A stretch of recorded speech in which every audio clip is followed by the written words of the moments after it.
Hello friends, नमस्कार। मैं सतवीर यादव लेके आया हूँ आप सभी के लिए भारतीय राज्य व्यवस्था का महत्वपूर्ण टॉपिक संघ सरकार। और संघ सरकार में आज हम डिस्कस करने वाले हैं प्रधानमंत्री के बारे में। जानेंगे प्रधानमंत्री के बारे में कि प्रधानमंत्री पद क्या है और इस पद के कर्तव्य क्या हैं, कौन से इसके कार्य होते हैं, कौन सी शक्तियाँ होती हैं। और साथ ही हम यहाँ पर आज डिस्कस करने वाले हैं कि अब तक भारत में कितने प्रधानमंत्री रह चुके हैं और वर्तमान में भारत में कौन से प्रधानमंत्री हैं।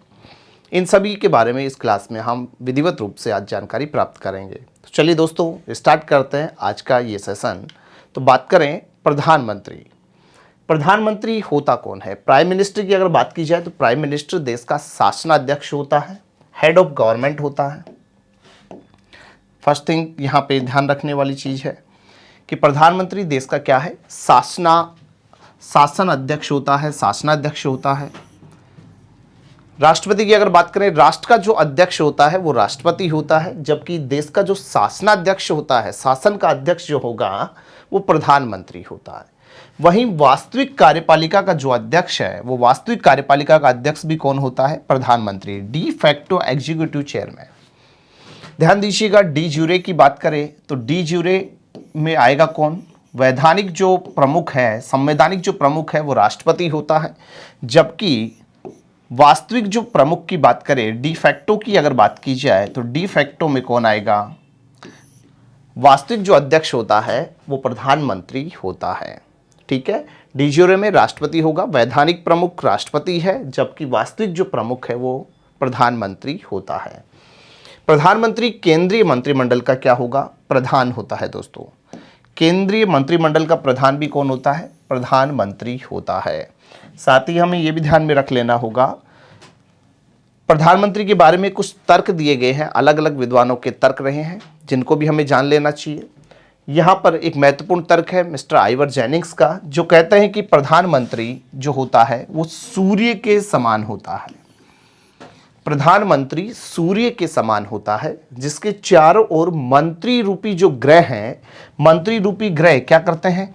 परिक्रमा लगाते हैं।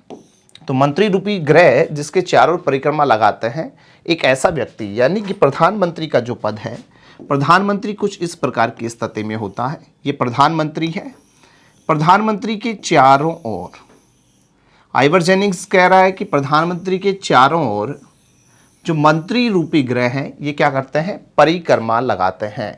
यानी कि प्रधानमंत्री के बाहर मंत्री परिषद में 3 प्रकार के मंत्री, जो कि कैबिनेट मंत्री होंगे, इसके अलावा राज्य मंत्री होंगे, साथ ही उप मंत्री होते हैं। तो कैबिनेट मंत्री, राज्य मंत्री व उप मंत्रियों के बीचों बीच में, यानी कि बीचों बीच में कौन बैठा है? प्रधानमंत्री होता है। तो प्रधानमंत्री यहाँ पर सूर्य के समान है, जिसके चारों ओर ये जो मंत्री रूपी ग्रह हैं, जहाँ पे कैबिनेट मंत्री बैठे होंगे, ये कैबिनेट मंत्री हैं, राज्य मंत्री हैं, ये राज्य मंत्री चारों ओर एक तरीके से परिक्रमा लगाते हुए नजर आते हैं। ठीक है दोस्तों, तो यहाँ पर आइवर जेनिंग्स साहब कह रहे हैं कि प्रधानमंत्री सूर्य के समान, जिसके चारों ओर मंत्री रूपी ग्रह परिक्रमा लगाता है। वहीं पे अगर बात करें, रैमजी म्योर ने जो कहा है कि प्रधानमंत्री एक स्टीयरमैन होता है, स्टीयरमैन ऑफ स्टीयरिंग व्हील्स, जिसके हाथ में स्टीयरिंग होता है। अब किसी एक तरीके से गाड़ी को जो चलाने वाला जो चालक होता है, गाड़ी को कौन चला रहा है? प्रधानमंत्री चला रहा है, यानी कि स्टीयरिंग उसके हाथ में है। अब जिधर चाहे उधर वह उस राष्ट्र को ले जा सकता है, तो वो कार्य करता है प्रधानमंत्री। जबकि लास्की ने प्रधानमंत्री को कहा है कि प्रधानमंत्री जीवन व मृत्यु, प्रधानमंत्री जीवन व मृत्यु के बीच एक केंद्र में धुरी होता है। केंद्र में धुरी, पिवोट इन सेंटर्स, एक धुरी का कार्य करता है। बिल्कुल सेंटर में, जीवन और मृत्यु के बीच में बैठा हुआ एक, यहाँ पर एक धुरी है। वहीं पे मुनरो ने जो कहा है कि प्रधानमंत्री नौका का कप्तान होता है, कैप्टन ऑफ द बोट, नौका का कप्तान। तो मुनरो ने इसे नौका का कप्तान कहा है, लास्की ने जीवन मृत्यु के बीच एक केंद्र में धुरी कहा है, रैमजी म्योर इसे स्टीयरमैन कह रहे हैं, जबकि आइवर जेनिंग्स ने इसे प्रधानमंत्री पद को सूर्य के समान बताया। वहीं अंबेडकर जी कह रहे हैं कि प्रधानमंत्री, भारत का जो प्रधानमंत्री है, भारत के प्रधानमंत्री की जो तुलना है ये अमेरिका के राष्ट्रपति से की है। जिस तरीके से अमेरिका का जो शासन का जो अध्यक्ष होता है वो राष्ट्रपति होता है, ठीक उसी प्रकार से भारत में शासन का अध्यक्ष प्रधानमंत्री होता है। इसीलिए अंबेडकर जी यहाँ पे भारत के प्रधानमंत्री की तुलना अमेरिकी राष्ट्रपति से करते हैं। ओके दोस्तों, वहीं मैं बात करूं ग्रिप्स ने जो बोला है, ग्रिप्स कहते हैं कि सरकार देश की क्या होती है, स्वामिनी, और प्रधानमंत्री जो होता है वो सरकार का स्वामी होता है। तो प्रधानमंत्री सरकार का स्वामी है, ये बात कह रहे हैं ग्रिप्स। ठीक है, तो ये कुछ कथन है प्रधानमंत्री के बारे में। तो प्रधानमंत्री देश का शासनाध्यक्ष होता है, वास्तविक कार्यपालिका का अध्यक्ष होता है। प्रधानमंत्री के बारे में कुछ कथन यहाँ पर अलग अलग विद्वानों ने बोले हैं। बात करूँ मैं प्रधानमंत्री के लिए, एक वर्ड जो हमें ध्यान में रखना होगा, जो कि पूरे के पूरे कंसेप्ट को क्लियर कर सकता है प्रधानमंत्री के लिए, और वो यहाँ पे लाइन है कि प्रधानमंत्री लोकसभा में बहुमत दल का क्या होता है, नेता होता है। मेजॉरिटी व्हिप होता है, लोकसभा में बहुमत दल का नेता होता है प्रधानमंत्री। तो बहुमत दल का नेता कौन होगा, प्रधानमंत्री। लोकसभा में, विशेष बात ध्यान रखिएगा, लोकसभा में बहुमत दल का नेता प्रधानमंत्री होगा। लेकिन यह बात कहीं भी स्पष्ट नहीं हो रही है कि व्यक्ति लोकसभा का हो। व्यक्ति राज्यसभा से भी हो सकता है, व्यक्ति लोकसभा का भी हो सकता है, यह व्यक्ति दोनों का नहीं है तो भी प्रधानमंत्री हो सकता है। देखिएगा जरा क्या कहा जा रहा है, साफ शब्दों में बोला जा रहा है कि वह लोकसभा सदस्य हो या फिर राज्यसभा सदस्य भी हो सकता है। जरूरी नहीं कि वह लोकसभा सदस्य हो, राज्यसभा का सदस्य भी हो सकता है या फिर कोई अन्य भी हो सकता है। लेकिन अगर लोकसभा या राज्यसभा का सदस्य नहीं है, कोई अन्य बनता है, तो यहां पर एक कंडीशन होगी कि अन्य की स्थिति में जो नियुक्त प्रधानमंत्री होगा, एक चीज और हमारे सामने निकल के आ रही है कि प्रधानमंत्री की यहां पे प्रधानमंत्री अपॉइंटेड होता है, नियुक्त होता है। ठीक है ना दोस्तों, प्रधानमंत्री नियुक्त होगा और नियुक्त प्रधानमंत्री को यहां पे आगामी कितने माह में, 6 माह में क्या सिद्ध करना होगा, बहुमत सिद्ध। 6 माह में, यहां पे आगामी 6 माह में संसद सदस्यता ग्रहण करनी होगी। सॉरी, ये जो लाइन है इसकी जगह हम ध्यान में देंगे, यहां पे 6 माह में संसद सदस्यता ग्रहण करनी होगी।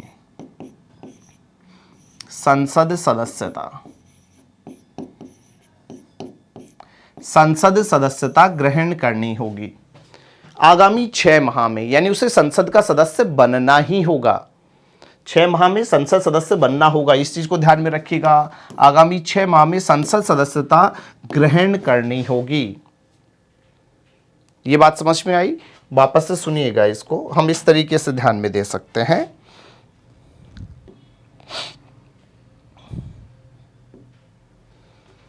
हमने बोला कि जो प्रधानमंत्री है, प्रधानमंत्री, इसके बारे में बोला जा रहा है कि प्रधानमंत्री लोकसभा में बहुमत दल का नेता होता है। लोकसभा में बहुमत दल का नेता होता है। बहुमत दल का क्या है, नेता। लेकिन हमने यह भी जाना कि जरूरी नहीं कि वह व्यक्ति लोकसभा का सदस्य हो। वह व्यक्ति कहां से हो सकता है, राज्यसभा सदस्य भी हो सकता है। जो प्रधानमंत्री बन रहा है वह राज्यसभा सदस्य भी हो सकता है। तो जरूरी नहीं कि लोकसभा का ही हो, राज्यसभा सदस्य भी हो सकता है। या फिर हमने ये भी जाना कि जरूरी नहीं कि लोकसभा या राज्यसभा से ही हो, कोई अन्य है तो अन्य भी प्रधानमंत्री बन सकता है। लेकिन अगर अन्य बन रहा है तो बस एक ही कंडीशन रहेगी कि उसे आने वाले 6 माह में एंड ऑफ उसे संसद की सदस्यता ग्रहण करनी होगी। और संसद सदस्यता 6 माह में ग्रहण करेगा तो संसद के सदन 2 ही हैं, एक लोकसभा और एक राज्यसभा, यानी कि एंड ऑफ उसे लोकसभा या राज्यसभा सदस्य बनना होगा। क्लियर है दोस्तों? साथ ही यहां पर एक चीज और कही जा रही है, लोकसभा में बहुमत दल का नेता। सपोज देन किसी दल को बहुमत प्राप्त ना हो, तो अगर किसी दल को बहुमत प्राप्त नहीं होता तो ऐसी कंडीशन पे जो नियुक्त प्रधानमंत्री है, अब नियुक्त कैसे होगा, अगर किसी दल को बहुमत प्राप्त नहीं हो रहा तो यहां पे राष्ट्रपति अपनी स्वयं विवेक शक्ति का प्रयोग करेगा। राष्ट्रपति स्वयं विवेक शक्ति का प्रयोग करेगा और जो सबसे बड़ा जो दल होगा, सबसे बड़े दल को यहां पे न्योता देगा कि आप प्रधानमंत्री के लिए अपना कोई भी कैंडिडेट बताइए। और ऐसे में स्वयं विवेक से राष्ट्रपति उसकी क्या कर देगा, नियुक्ति कर देगा। तो प्रधानमंत्री की क्या हो रही है, नियुक्ति हो रही है, और नियुक्ति कौन कर रहा है, राष्ट्रपति कर रहा है। प्रधानमंत्री की नियुक्ति राष्ट्रपति के द्वारा की जाएगी, लेकिन जो नियुक्त प्रधानमंत्री होगा, इस नियुक्त प्रधानमंत्री को आगामी 1 माह का समय मिलेगा। 1 माह में उसे एंड ऑफ क्या सिद्ध करना पड़ेगा, बहुमत सिद्ध करना पड़ेगा दोस्तों। 1 माह में बहुमत सिद्ध कर देता है तो ऐसे में वह कंटिन्यूटी के साथ में आगे बढ़ेगा, अदरवाइज उसे अपने पद से क्या करना होगा, त्यागपत्र देना होगा। तो प्रधानमंत्री यहां पर एंड ऑफ अगर बहुमत सिद्ध नहीं कर पाया तो पद से क्या करेगा, त्यागपत्र देगा। और प्रधानमंत्री अपना त्यागपत्र किसे देता है, राष्ट्रपति को। किसी भी कंडीशन पर अगर प्रधानमंत्री का पद क्या होता है, रिक्त हो जाता है, चाहे भले ही वो त्यागपत्र से हो रहा हो या फिर लोकसभा भंग करने की वजह से हो रहा हो, अविश्वास प्रस्ताव या विश्वास प्रस्ताव के माध्यम से हो रहा हो, तो ऐसे में संपूर्ण मंत्रिपरिषद भंग होती है। क्लियर है, इस चीज को जरूर ध्यान में रखिएगा। तो यहां पे हमने जाना है कि अन्य की स्थिति में नियुक्त प्रधानमंत्री को आगामी 6 माह में संसद सदस्यता ग्रहण करनी होगी। यदि किसी दल को क्या प्राप्त नहीं हो रहा है, बहुमत प्राप्त ना हो, तो राष्ट्रपति स्वयं विवेक से प्रधानमंत्री की नियुक्ति करेगा और नियुक्त प्रधानमंत्री को आने वाले 1 माह में बहुमत सिद्ध करना होता है। क्लियर है। तो एक चीज हमारे सामने निकल के आ गई प्रधानमंत्री से कि प्रधानमंत्री की जो नियुक्ति है वो कौन कर रहा है, राष्ट्रपति करता है। त्यागपत्र राष्ट्रपति को देता है। प्रधानमंत्री को जो शपथ है वो शपथ भी कौन दिलाएगा दोस्तों, राष्ट्रपति ही दिलाता है, या फिर राष्ट्रपति द्वारा नियुक्त कोई भी, है ना, उसका जो व्यक्ति है, नियुक्त व्यक्ति, ये शपथ दिला देगा। कार्यकाल की बात करें तो कार्यकाल जो होता है प्रधानमंत्री का कार्यकाल मूल रूप से कैसा है, अनिश्चित होता है, क्योंकि प्रधानमंत्री लोकसभा में बहुमत दल का नेता है। जैसे ही उसका बहुमत टूटेगा प्रधानमंत्री पद भी टूटता है। तो ऐसे में कार्यकाल होगा अनिश्चित। मूल रूप से वह राष्ट्रपति के प्रसाद अपने पद पर बना रहता है। सामान्य रूप से उसका जो कार्यकाल होता है वो कार्यकाल होता है 5 वर्ष का। तो सामान्यतः कार्यकाल पूछा जाए तो 5 वर्ष करना है, अदरवाइज राष्ट्रपति के प्रसाद वह अपने पद पर बना रहेगा, अनिश्चित उसका कार्यकाल होता है। एक चीज और यहां पे बता दी गई है कि प्रधानमंत्री का जो निवास स्थान है, पहले था 7 रेसकोर्स, जिसका नाम बदल करके वर्तमान में कर दिया गया है कल्याण मार्ग। साथ ही प्रधानमंत्री के वेतन की बात की जाए तो वेतन के रूप में उसे कुछ अलग से नहीं है, बल्कि संसद सदस्यों के समान ही वेतन दिया जाता है। सिर्फ भत्ते कुछ हैं जो भत्ते बढ़ा करके अलग से दिए जाते हैं। 45 हज़ार के 2 भत्ते, साथ में 25 हज़ार का अलग से भत्ता, 50 हज़ार रुपये संसद सदस्य का वेतन, ऐसे कुल मिलाकर के 1,65,000 के आसपास प्रधानमंत्री का वेतन होता है। बात करूं मैं प्रधानमंत्री के लिए, तो प्रधानमंत्री के कर्तव्य की बात कर सकते हैं। बड़ा ही प्यारा प्रश्न यहां से निकल सकता है। प्रधानमंत्री के कर्तव्य, प्राइम मिनिस्टर ड्यूटीज की बात की जा रही है। तो आर्टिकल 78 को लेकर के हम बात करें, आर्टिकल 78 प्रधानमंत्री की कर्तव्य, राष्ट्रपति जब पढ़ा था तब भी हमने इसके बारे में जाना था। अभी वापस से देखिए आर्टिकल 78 में क्या बोल रहा है, प्रधानमंत्री के कर्तव्यों का वर्णन किया जा रहा है।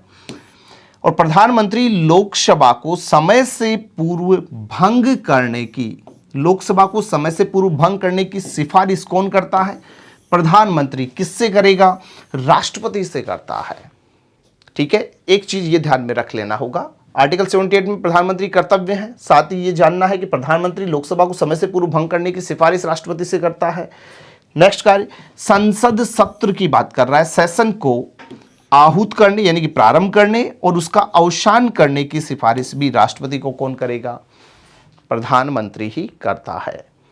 सरकार की नीतियों की जो घोषणा है, सरकार की नीतियों की घोषणा भी कौन करता है, संसद में प्रधानमंत्री ही करता है। तो ये भी प्रधानमंत्री का कार्य है। कर्तव्य की बात करें तो प्रधानमंत्री का यह कर्तव्य होगा कि, क्या कर्तव्य होगा कि प्रधानमंत्री संघ के कार्यकलाप, प्रशासन संबंधी और विधान विषय संबंधी मंत्री परिषद के सभी विनिश्चय राष्ट्रपति को स्वयं सूचित करे। यह प्रधानमंत्री का कर्तव्य है कि वो राष्ट्रपति को समय समय पर इन तीनों से संबंधित, कार्यकलाप से संबंधित, संघ का कोई भी कार्यकलाप है, उसके जो प्रशासन संबंधी है और विधान विषय संबंधी जो भी कार्य हैं उनके बारे में राष्ट्रपति को सूचित करे। संघ के कार्यकलाप, प्रशासन संबंधी और विधान विषयक यानी कि यूनियन एक्टिविटीज, एडमिनिस्ट्रेशन और रिलेटेड एंड लेजिस्लेटिव जो रिलेटेड हैं जानकारी जब राष्ट्रपति मांगे तो प्रधानमंत्री राष्ट्रपति को वो सभी जानकारियां दे। ये प्रधानमंत्री का क्या होगा, नैतिक कर्तव्य होगा। प्रधानमंत्री इस आधार पे हम कह सकते हैं कि प्रधानमंत्री जो होता है वो राष्ट्रपति और मंत्री परिषद के बीच एक संयोजक कड़ी के रूप में, कनेक्टिंग जो लिंक है उसका कार्य करता है। याद रखिएगा दोस्तों, राष्ट्रपति की बात की जा रही है, राष्ट्रपति, और इधर बात की जा रही है मंत्री परिषद। मंत्री परिषद के द्वारा जो भी क्रियाकलाप किए जा रहे हैं, इन सभी की जानकारी, मंत्री परिषद की प्रत्येक जानकारी किसको देना? राष्ट्रपति को देना। और राष्ट्रपति से आई हुई हर एक जानकारी मंत्री परिषद तक भिजवाने के लिए यहाँ पर बीच में जो संयोजक कड़ी का कार्य करता है, वो कार्य कौन करेगा? प्रधानमंत्री करता है। तो यानी कि राष्ट्रपति प्रधानमंत्री के थ्रू ये सूचनाएं मंत्री परिषद को देगा, मंत्री परिषद की कोई भी जानकारी राष्ट्रपति तक पहुंचाएगा। तो बीच में संयोजक कड़ी का कार्य किसने किया? प्रधानमंत्री ने, राष्ट्रपति और मंत्री परिषद के बीच। लेकिन अगर प्रश्न घूम के आए, मंत्री परिषद की जगह हमारे सामने आ जाए संसद, और इधर सेम राष्ट्रपति है कि राष्ट्रपति और संसद की बात कर रहा है कि राष्ट्रपति और संसद के बीच, राष्ट्रपति और संसद के बीच संयोजक जो कड़ी है, कनेक्टिंग जो लिंक है, वहां पर फिर प्रधानमंत्री नहीं होगा। इस कनेक्टिंग लिंक पे अगर हम बात करें तो यहां पे आ जाता है लोकसभा का अध्यक्ष, स्पीकर आ जाएगा। ठीक है, तो लोकसभा अध्यक्ष करेगा। राष्ट्रपति और संसद के बीच कनेक्टिंग लिंक का कार्य लोकसभा अध्यक्ष करता है, जबकि राष्ट्रपति और मंत्री परिषद के बीच कनेक्टिंग लिंक का जो कार्य करेगा वो प्रधानमंत्री करेगा। संयोजक कड़ी का कार्य करेगा, एक पुल या सेतु का कार्य करता है प्रधानमंत्री। क्लियर है? प्रधानमंत्री का नैतिक कर्तव्य होगा कि वो राष्ट्रपति को यहाँ पे कार्यकलाप, प्रशासन संबंधी और विधान विषयक संबंधी जो जानकारी है वो दे, राष्ट्रपति मांगे तब है उपलब्ध करवाए। ये नैतिक यहाँ पर कर्तव्य होगा प्रधानमंत्री का, आर्टिकल 78। ओके दोस्तों, बात करूं प्रधानमंत्री के कार्यों के बारे में, तो प्रधानमंत्री जो होता है वो सरकार का गाइड होता है, कंट्रोलर होता है, सरकार का डायरेक्टर होता है। प्रधानमंत्री मंत्रियों को क्या करेगा? विभागों का, पोर्टफोलियोज का बंटवारा करता है। विभागों का बंटवारा भी कौन करेगा? प्रधानमंत्री ही करता है। मंत्रिपरिषद सदस्यों की नियुक्ति, अब मंत्रिपरिषद सदस्यों की जो नियुक्ति है वो कौन करेगा? राष्ट्रपति करेगा। लेकिन नियुक्ति में जो सिफारिश है, सलाह है, वो सलाह कौन देता है? प्रधानमंत्री देता है। प्रधानमंत्री की सलाह पर ही राष्ट्रपति मंत्री परिषद सदस्यों की क्या करेगा? नियुक्ति करता है। वहीं प्रधानमंत्री मंत्रिमंडल बैठकों की क्या करता है? अध्यक्षता करता है। तो मंत्रिमंडल बैठकों की अध्यक्षता भी प्रधानमंत्री ही करता है।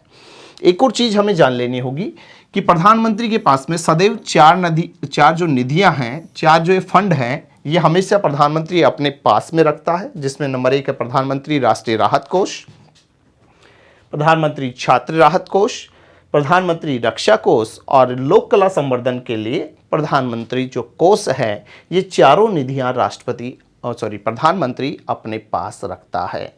तो प्रधानमंत्री इन चारों निधियों के ऊपर अपना नियंत्रण रखता है। ठीक है दोस्तों, तो ये चारों निधियां प्रधानमंत्री के पास ही रहती हैं। साथ ही प्रधानमंत्री 2 विभाग भी सदैव अपने पास रखता है, जिसमें एक आता है अंतरिक्ष जो विभाग है, डिपार्टमेंट ऑफ स्पेस है, तथा परमाणु ऊर्जा विभाग, डिपार्टमेंट ऑफ एटॉमिक एनर्जी जो है, ये सदैव प्रधानमंत्री अपने पास ही रखेगा। 4 निधियां और 2 विभाग प्रधानमंत्री कभी किसी अन्य को नहीं देता है। साथ ही प्रधानमंत्री नीति आयोग की बात कर रहा है। नीति आयोग, नीति का पूरा नाम क्या है? तो इसको भी जान लेते हैं। नीति पूर्ववर्ती योजना आयोग का परिवर्तित रूप जो है वो नीति आयोग है, जिसका पूरा नाम होता है नेशनल इंस्टीट्यूशनल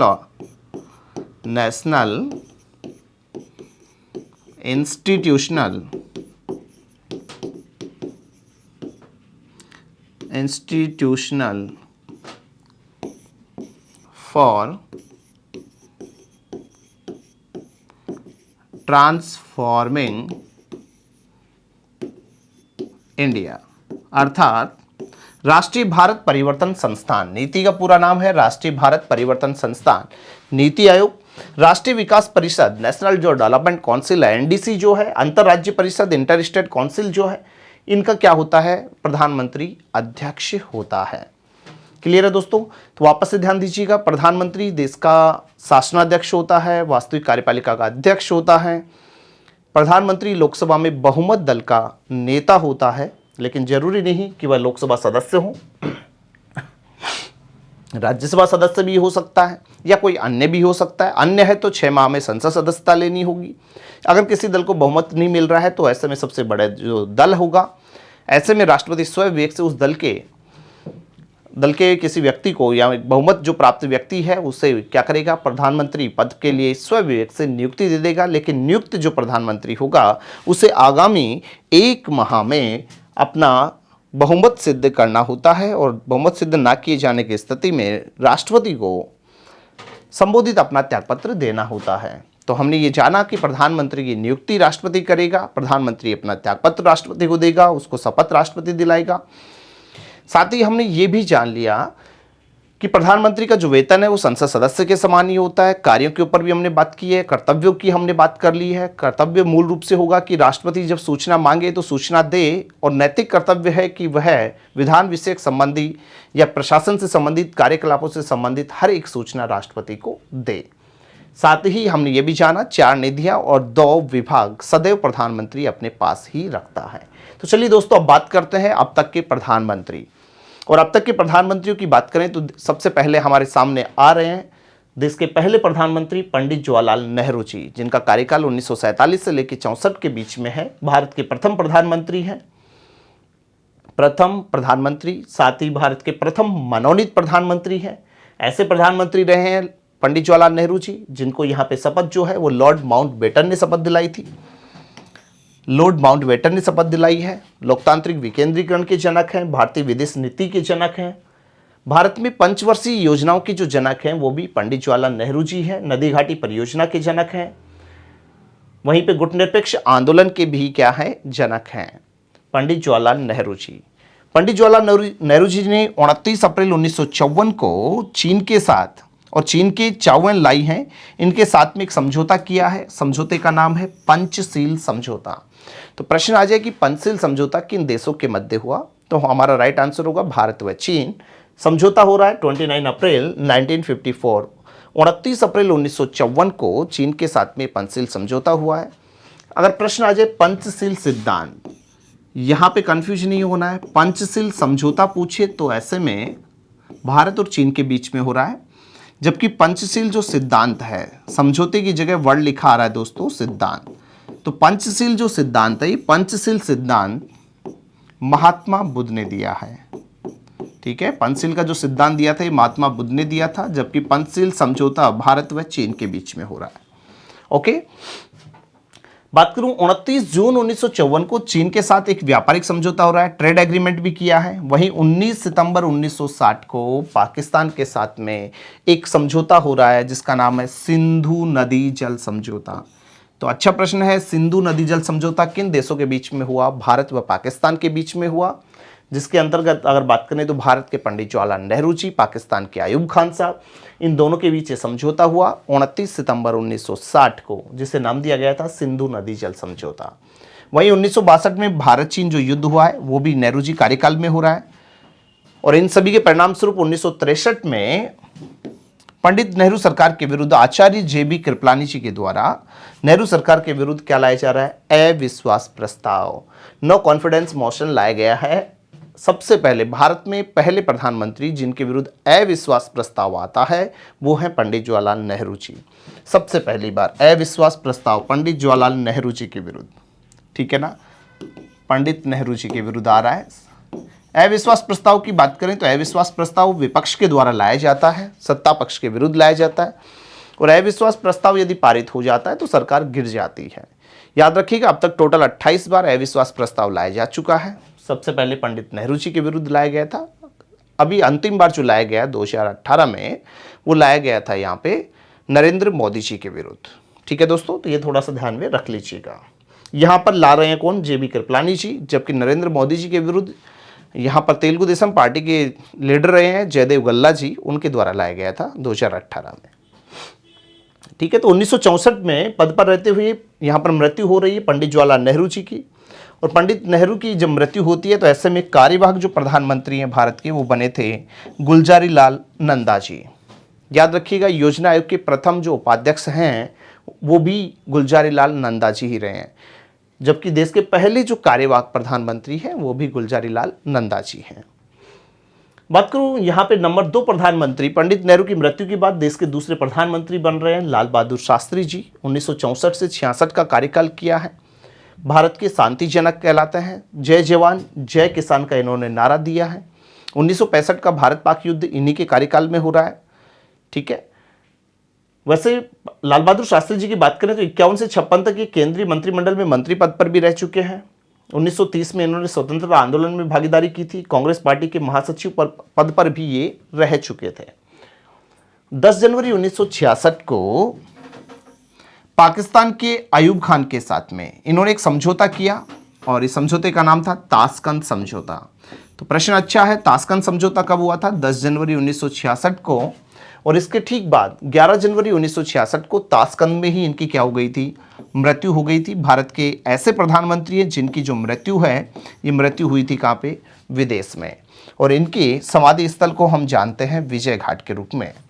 याद रखिएगा, लाल बहादुर शास्त्री जी की मृत्यु के बाद वापस से कार्यवाहक प्रधानमंत्री पद पर आते हैं गुलजारी लाल नंदा जी। चलिए नेक्स्ट बात करें। नंबर 3 पे जो प्रधानमंत्री बनते हैं वो हैं इंदिरा गांधी जी। 1966 से 77 और 1980 से 84 का एक लंबा कार्यकाल किया है इन्होंने। देश की प्रथम महिला प्रधानमंत्री रही है। राज्यसभा से प्रधानमंत्री बनी है। ध्यान दीजिएगा, कहाँ से बन रही है? राज्यसभा से। देश की प्रथम महिला प्रधानमंत्री जो कि राज्यसभा से बनी है। और राज्यसभा से अब तक 4 प्रधानमंत्री रह चुके हैं। इंदिरा गांधी जी रही है, एच.डी. देवगौड़ा जी, आई.के. गुजराल और डॉक्टर मनमोहन सिंह जी। टोटल 4 प्रधानमंत्री जो कि राज्यसभा से आते हैं। 12 जून 1975 के दिन इलाहाबाद हाईकोर्ट ने इंदिरा गांधी के निर्वाचन को कैसा? अवैधानिक करार दिया था। और जिसके परिणाम स्वरूप यहां पर इमरजेंसी आती है 25 जून को। आजादी के बाद जो कांग्रेस पार्टी का जो विभाजन है, कांग्रेस पार्टी का विभाजन जो हुआ है आजादी के बाद, कांग्रेस पार्टी का जो पहला विभाजन है ये 1969 में हुआ था। याद रखिएगा, कांग्रेस पार्टी की स्थापना 1885 में हो रही है। और उसके बाद में कांग्रेस पार्टी का जो पहला विभाजन है 1907 सूरत अधिवेशन में हुआ था, पहली बार कांग्रेस पार्टी का विभाजन। जबकि आज़ादी के बाद अगर पूछा जाए कि कांग्रेस पार्टी का पहली बार विभाजन कब हुआ, तो 1969 में हो रहा है, जो कि इंदिरा गांधी जी के कार्यकाल के दौरान हुआ है। 1971 पाकिस्तान द्वारा भारत पर जो अटैक किया गया था वो भी कार्यकाल के दौरान ही हुआ। और इसी के परिणाम स्वरूप 3 जुलाई 1972 को पाकिस्तान के जुल्फिकार अली भुट्टो के साथ में इंदिरा गांधी जी ने एक समझौता किया। और इसी समझौते को नाम दिया जाता है दोस्तों शिमला समझौता। तो प्रश्न अच्छा है, शिमला समझौता कब हुआ? 3 जुलाई 1972 को। किन देशों के बीच हो रहा है? भारत व पाकिस्तान के बीच में। जुल्फिकार अली भुट्टो पाकिस्तान से, जबकि भारत से इंदिरा गांधी जी के बीच में समझौता हुआ था। इसी के साथ में देश का जो पहला परमाणु परीक्षण है 18 मई 1974 को देश का पहला परमाणु परीक्षण जो कि पोखरण जैसलमेर में हो रहा है, तो ये भी कार्यकाल के दौरान ही हो रहा है। नेक्स्ट बात करें, देश में सर्वाधिक जो राज्य आपातकाल है और राष्ट्रीय जो आपातकाल है ये भी कार्यकाल के दौरान आ रहे हैं। टोटल 51 बार, याद रखिएगा, सर्वाधिक 51 बार जो इमरजेंसी है वो इंदिरा गांधी जी के कार्यकाल में ही आती है। गरीबी हटाओ और लोकतंत्र बचाओ जैसा जो नारा है ये भी इंदिरा गांधी जी ने दिया है। गरीबी हटाओ का नारा 1971 में, लोकतंत्र बचाओ नारा 1980 में दिया गया था। ध्यान रखिएगा दोस्तों। और इनके द्वारा लाई गई इमरजेंसी के ऊपर एक चीज़ और हमने यहाँ पे मेंशन की है, ध्यान दीजिएगा। जो इमरजेंसी आ रही है, इसी इमरजेंसी के दौरान जो गतिविधियाँ हुई हैं उनकी जांच करने के लिए एक आयोग गठित हुआ था। इस आयोग को भी एग्जाम में कई बार पूछा जाता है। आयोग का नाम है शाह जांच आयोग। 1984 में इंदिरा गांधी जी के द्वारा अमृतसर के स्वर्ण मंदिर के ऊपर खालिस्तान की मांग कर रहे खालिस्तानियों के विरुद्ध एक ऑपरेशन चलाया गया था। और इसी ऑपरेशन को नाम दिया गया था ऑपरेशन ब्लू स्टार। तो ऑपरेशन जो ब्लू स्टार है 1984 में चलाया जा रहा है, इंदिरा गांधी जी के कार्यकाल में चलाया गया है। और 1984 में ही यहाँ पर 2 सिख बंधु हैं, बेअंत सिंह और सतवंत सिंह, जिनके द्वारा इंदिरा गांधी जी की हत्या कर दी जाती है। इनके समाधि स्थल को शक्ति स्थल के रूप में जाना जाता है। चलिए नेक्स्ट बात करें, अगले जो प्रधानमंत्री है नंबर 4 पे आते हैं मोरारजी देसाई। एक चीज ध्यान दीजिएगा दोस्तों, हमने बात की है 3 प्रधानमंत्रियों के बारे में, पंडित जवाहरलाल नेहरू जी, लाल बहादुर शास्त्री जी, इंदिरा गांधी जी। तीनों के तीनों ऐसे प्रधानमंत्री हैं जिनकी पद पर क्या हो रही है? मृत्यु हो रही है। नंबर 4 पे आते हैं मोरारजी देसाई। 1977 से 79 के बीच में गांधीवादी नेता हैं, बॉम्बे प्रांत के मुख्यमंत्री भी रह चुके हैं, गैर कांग्रेसी यहाँ पे दल की तरफ से यहाँ पर प्रधानमंत्री बने हैं। तो देश के पहले ऐसे प्रधानमंत्री हैं जो कि गैर कांग्रेसी हैं। पहले पूर्ववर्ती ये कांग्रेस के अंदर ही थे, बाद में यहाँ पर कांग्रेस का जब विभाजन हुआ तो इंदिरा गांधी कार्यकाल के दौरान इन्होंने कांग्रेस छोड़ी और एक अलग से ग्रैंड अलायंस बनाया, आगे चल करके जनता पार्टी का रूप लेती है और जनता पार्टी के रूप में इन्होंने चुनाव लड़ा और चुनाव लड़ करके प्रधानमंत्री पद पे आ रहे हैं। देश के ऐसे प्रधानमंत्री हैं जिनका जन्मदिन 4 वर्ष में एक बार आता है, लीप वर्ष में पैदा हुए, देश के प्रथम गैर कांग्रेसी प्रधानमंत्री हैं, ब्रिटिश संसद के लिए भी निर्वाचित हो चुके हैं, पाकिस्तान के सर्वोच्च जो नागरिक सम्मान है जिसे निशान पाकिस्तान के रूप में जाना जाता है, इस निशान पाकिस्तान से 1990 में इनको सम्मानित किया गया था। बड़ा ही अच्छे व्यक्तित्व रहा है मोरारजी देसाई जी का, सर्वाधिक आयु के प्रधानमंत्री रहे हैं, 81 ईयर की एज में आकर के प्रधानमंत्री बन रहे हैं। तो प्रश्न अच्छा बनता है कि सर्वाधिक आयु के प्रधानमंत्री कौन थे, तो हम नाम लेंगे मोरारजी देसाई।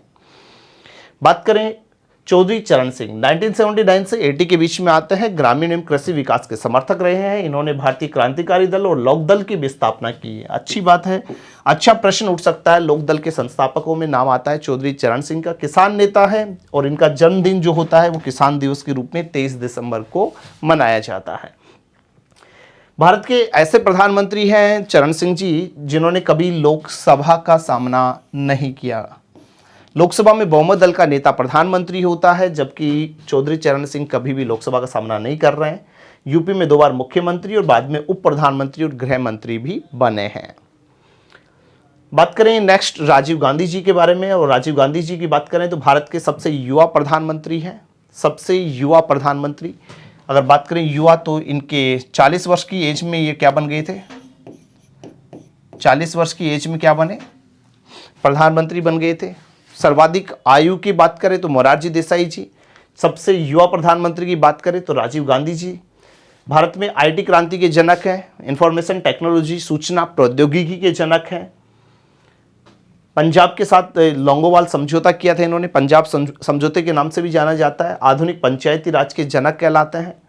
इन्होंने श्रीलंका के साथ भी एक समझौता किया है, 29 जुलाई 1987 को श्रीलंका के साथ समझौता कर रहे हैं जिसे नाम दिया जा रहा है कोलंबो समझौता।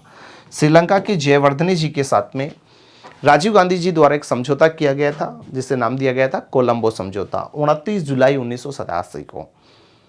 याद रखिएगा, बात की जाए यहाँ पे राजीव गांधी जी की तो चुनाव प्रचार के दौरान इनकी हत्या कर दी गई थी और इनका जो समाधि स्थल है वो वीर भूमि के रूप में जाना जाता है दोस्तों। इसके बाद में नेक्स्ट जो प्रधानमंत्री बनते हैं उनका नाम है वीपी सिंह, विश्वनाथ प्रताप सिंह। 1989 से 90 के बीच में आते हैं विश्वनाथ प्रताप सिंह, और विश्वनाथ प्रताप सिंह जी के द्वारा ही पहली बार ओबीसी को 27% जो आरक्षण दिए जाने की जो सिफारिशें हैं, इन सिफारिशों को लागू करने की बात कही गई थी। मंडल आयोग द्वारा ओबीसी को दिए जाने वाले 27% आरक्षण की सिफारिशों को लागू करने के लिए यहाँ पर प्रयासरत रहे थे विश्वनाथ प्रताप सिंह जी। विश्वास प्रस्ताव द्वारा हटाए जाने वाले देश के पहले प्रधानमंत्री हैं वीपी सिंह जी। इनके बाद में चंद्रशेखर जी बने, जिनको युवा तुर्क के नाम से भी जाना जाता है। इनकी बड़ी प्यारी पुस्तक रही है और इनकी बुक का नाम है रहबरी के फूल। लेकिन संयोगवश बात करें तो ऐसे प्रधानमंत्री बन गए चंद्रशेखर जी जो कभी लाल किले पर झंडा नहीं फहरा पाए। प्रधानमंत्री लाल किले पर झंडा फहराता है दोस्तों, तो ये थोड़ा सा ध्यान में रख लीजिएगा। इनके बाद में आते हैं पीवी नरसिम्हा राव जी, 1991 से 96 के बीच का कार्यकाल कर रहे हैं। दक्षिण भारत से संबंध रखने वाले देश के प्रथम प्रधानमंत्री हैं पीवी नरसिम्हा राव जी। भारत में उदारीकरण के जनक है। एलपीजी जो योजना है जो लाई जा रही है उस योजना को अपनाने वाले हैं पीवी नरसिम्हा राव जी। प्रधानमंत्री जब बने थे तब संसद के किसी भी सदन के सदस्य नहीं थे। जैसा कि मैंने बोला कि जरूरी नहीं कि प्रधानमंत्री लोकसभा या राज्यसभा का हो, कोई अन्य भी हो सकता है। तो अन्य की कैटेगरी में आते हैं पीवी नरसिम्हा राव जी जो किसी भी सदन के सदस्य नहीं थे, बाद में नांदलियार सीट से लोकसभा सदस्य बने हैं और प्रधानमंत्री पद पर आए हैं। इनकी पुस्तक इन्होंने पॉलिसी दी है लुक ईस्ट पॉलिसी, पूर्व की ओर देखो जो नीति है, उसके सूत्रधार भी कौन है, पीवी नरसिम्हा राव जी हैं। क्योंकि 1991 में जब सोवियत संघ का विघटन हुआ, देन एक ध्रुवीय विश्व व्यवस्था आती है। अमेरिका यहाँ पर महाशक्ति की होड़ में अकेला वर्चस्वकारी नीतियाँ अपनाने लगा है और इस दौरान 1992 पृथ्वी सम्मेलन हो रहा है रियो डी जेनेरियो में, और इसी के परिणाम स्वरूप यहाँ पर एक पॉलिसी जो हमने अपनाई है आसियान देशों के साथ में संबंध स्थापित करने की, जिसे नाम दिया गया था लुक ईस्ट पॉलिसी। और इसी के कारण 1992 के अंदर भारत आसियान का एक संवाद सहभागी सदस्य राष्ट्र बना था। ठीक है दोस्तों। तो लुक ईस्ट पॉलिसी, पूर्व की ओर देखो पॉलिसी के सूत्रधार हैं पीवी नरसिम्हा राव जी। बात करें इनके बाद में आते हैं अटल बिहारी वाजपेयी जी, जिन्होंने 1996 से 96, उसके बाद में 98 से 2004 ये कार्यकाल किया है। मात्र 13 दिन के प्रधानमंत्री रहे हैं देश के। सबसे कम कार्यकाल की बात की जाए तो अटल बिहारी वाजपेयी जी की बात आएगी। सबसे सर्वाधिक कार्यकाल की बात करेंगे तो पंडित जवाहरलाल नेहरू जी के कार्यकाल की बात आएगी। तो सबसे सर्वाधिक कार्यकाल वाले प्रधानमंत्री पंडित जवाहरलाल नेहरू, सबसे कम कार्यकाल वाले प्रधानमंत्री अटल बिहारी वाजपेयी जी। लेकिन इसका मतलब ये नहीं कि अटल बिहारी वाजपेयी जी सबसे कम कार्यकाल वाले रहे, क्योंकि उसके बाद में दोबारा से प्रधानमंत्री बन रहे हैं और दोबारा से प्रधानमंत्री बन के वापस ये प्रधानमंत्री पद के दायित्वों का निर्वहन कर रहे हैं। तो 96 से 96 मात्र 13 दिन ही रह पाए। उसके बाद में 98 से 99 के बीच में और 99 से 2004, वैसे 3 बार प्रधानमंत्री रहे हैं अटल बिहारी वाजपेयी जी। 3 बार का ही यहाँ पर आता है किनका, इंदिरा गांधी जी का। 4 बार का आता है पंडित जवाहरलाल नेहरू जी का। तो भारत के प्रथम पूर्णतः गैर कांग्रेसी प्रधानमंत्री हैं, पूर्णतः गैर कांग्रेसी। गैर कांग्रेसी की बात की जाए तो मोरारजी देसाई जी हैं, लेकिन पूर्णतः गैर कांग्रेसी, क्योंकि मोरारजी देसाई जी पूर्व में कांग्रेस के लीडर रहे, बाद में आए किसमें, जनता पार्टी में। लेकिन अटल बिहारी वाजपेयी जी कभी कांग्रेस सदस्य नहीं रहे, पूर्णतः गैर कांग्रेसी प्रधानमंत्री है, सबसे कम कार्यकाल वाले प्रधानमंत्री है। देश का जो द्वितीय परमाणु परीक्षण है 11 व 13 मई 1998 को जैसलमेर पोखरण में इन्हीं के कार्यकाल के दौरान आ रहा है। 1999 का करगिल संकट, सन 2000 की लाहौर बस सेवा, 2001 संसद पर आतंकी हमला, ये सभी कार्य अटल बिहारी वाजपेयी जी के कार्यकाल में ही हो रहे हैं। नेक्स्ट बात करें, अगले प्रधानमंत्री आते हैं एच.डी. देवगौड़ा। 1996 से 97 और 96-97 के दौरान इन्होंने व्यापक परमाणु प्रतिबंध संधि, व्यापक परमाणु प्रतिबंध संधि बोले तो CTBT, तो CTBT संधि पर हस्ताक्षर करने से इनकार करने वाले प्रधानमंत्री हैं एच.डी. देवगौड़ा। इससे पूर्व एक संधि आई थी दोस्तों NPT, परमाणु अप्रसार संधि। इस पर हस्ताक्षर करने से इंदिरा गांधी जी ने मना किया था, जबकि CTBT पर हस्ताक्षर करने से एच.डी. देवगौड़ा जी मना कर रहे हैं। ठीक है ना, कि व्यापक परमाणु प्रतिबंध संधि पर हस्ताक्षर हम नहीं करेंगे जब तक हम व्यापक रूप से हथियार नहीं बना लेते, परमाणु परीक्षण पूर्ण रूप से सफल नहीं कर लेते, तब तक हम इस संधि पर हस्ताक्षर नहीं करेंगे। और ये कार्य किया था एच.डी. देवगौड़ा जी ने। इनके बाद में बनते हैं मिस्टर I.K. गुजराल साहब। और I.K. गुजराल की अगर बात करें हम तो I.K. गुजराल, इंद्र कुमार गुजराल जी जो हैं 97 से 98 के बीच में आते हैं। और इनकी जो पुस्तक रही थी लुक ईस्ट पॉलिसी, पुस्तक लिखने वाले हैं I.K. Gujral. Look east policy के सूत्रधार हैं पीवी नरसिम्हा राव। और देन डॉक्टर मनमोहन सिंह 2004 से 2014 तक भारत के प्रधानमंत्री रहते हैं। पाकिस्तान में इनका जन्म हो रहा है, 1932 में पैदा हुए, पाकिस्तान में चला गया वो क्षेत्र। RBI के गवर्नर रह चुके हैं डॉक्टर मनमोहन सिंह जी। 1983 से 85 के मध्य ये RBI गवर्नर रहे, अर्थशास्त्री भी रह चुके हैं, वित्त मंत्री रह चुके हैं। 2006 में अमेरिका के साथ में इन्होंने ABC या कहूँ तो 1-2-3 समझौता किया था। वैसे ये 2007 में प्रभावी हुआ था, ये समझौता 2007 में प्रभावी हो रहा है। इसके अलावा असैनिक नाभिकीय जो समझौता है अमेरिका के साथ में 2009 के अंदर, वो भी इन्हीं के कार्यकाल में हो रहा है, डॉक्टर मनमोहन सिंह जी के कार्यकाल में। एक अच्छी ग्रोथ रेट दी है भारत को। और देन बात की जाए नरेंद्र दामोदर दास मोदी जी, 2014 से लगातार देश के प्रधानमंत्री पद पर हैं। भारत के विकास पुरुष के नाम से प्रसिद्ध हैं ऐसे प्रधानमंत्री जो स्वतंत्र भारत में पैदा हुए। स्वतंत्र भारत में जन्मे देश के पहले प्रधानमंत्री। 17 सितंबर 1950 को इनका जन्म वडनगर गुजरात में हुआ है। वडनगर गुजरात। तो स्वतंत्र भारत में जन्मे देश के पहले प्रधानमंत्री हैं नरेंद्र मोदी जी। लगातार दूसरे कार्यकाल के लिए निर्वाचित होने वाले प्रथम गैर कांग्रेसी प्रधानमंत्री, कंसिस्ट रूप से, है ना, लगातार दूसरी बार प्रधानमंत्री बनने वाले हैं नरेंद्र दामोदर दास मोदी जी, जो कि विकास पुरुष के नाम से प्रसिद्ध हैं। ढेर सारी इनकी विकास योजनाएं वर्तमान में संचालित भी है। ठीक है दोस्तों, तो अब तक हमारे बीच में जो प्रधानमंत्री हैं वो ये सभी प्रधानमंत्री रहे हैं, जिसमें कार्यवाहक प्रधानमंत्री के रूप में गुलजार लाल नंदा जी ने 2 बार भूमिका निभाई है। बाकी सभी प्रधानमंत्री हमारे सामने हैं। क्लियर दोस्तों, तो आई होप कि यहाँ तक की सारी डिस्कस आपको समझ में आ चुकी होगी। तो आज की क्लास में हमने बात की थी प्रधानमंत्री के संदर्भ पे।